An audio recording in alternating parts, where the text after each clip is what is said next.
Many people in Hollywood kind of scratched their heads and looked at me like I was out of my mind.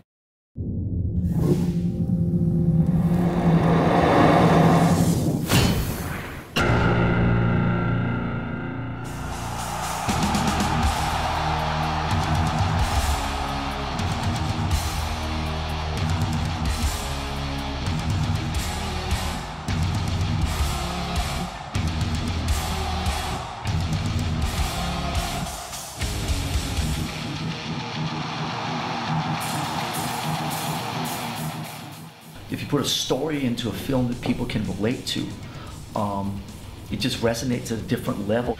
That took all 12 seconds to figure out what the story should be. That was a little bit of a harder thing, because of course you can sit there and go, there should be a story in there, but I mean, it's not like we sat around and had a story.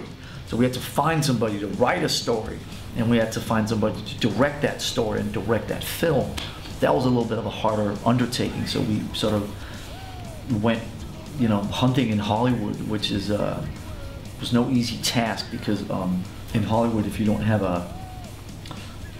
can't sort of sell your idea in 12 seconds, and also if you don't have sort of obvious references, it's Star Wars meets Jaws. You don't have these like easy references. People sort of can't kind of comprehend it.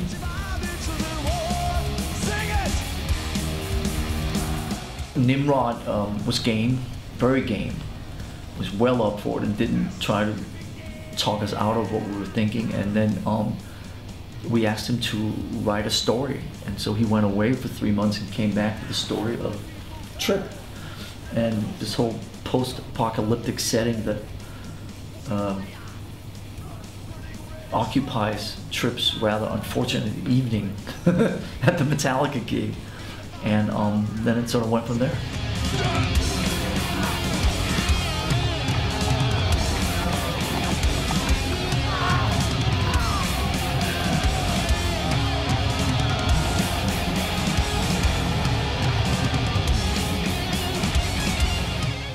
The middle part of the movie, where the sort of the first riot go around,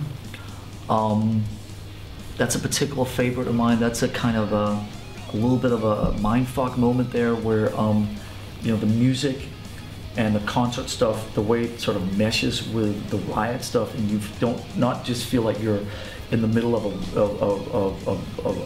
the stage with Metallica and kind of in there immersed in the music, but you're also at the same time sort of immersed in the middle of this riot, and it's kind of crazy. And I see a lot of films, and I've seen a lot of cinema over the years. I've never seen anything that's quite like that in terms of the energy and the way that those two different worlds are kind of balanced together. That's kind of interesting, I think. I like that part.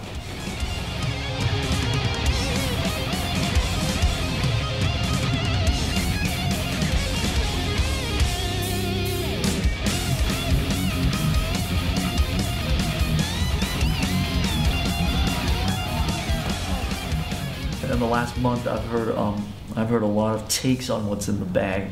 The leading contender, of course, being it's the new album in the bag, but there are other even more clever answers than that. That's the leading contender. I don't know what's in the bag because I've never looked in there, but I think it's probably less important what's in the bag. It's more about the journey than and I think it's nice to have a bit of a cliffhanger.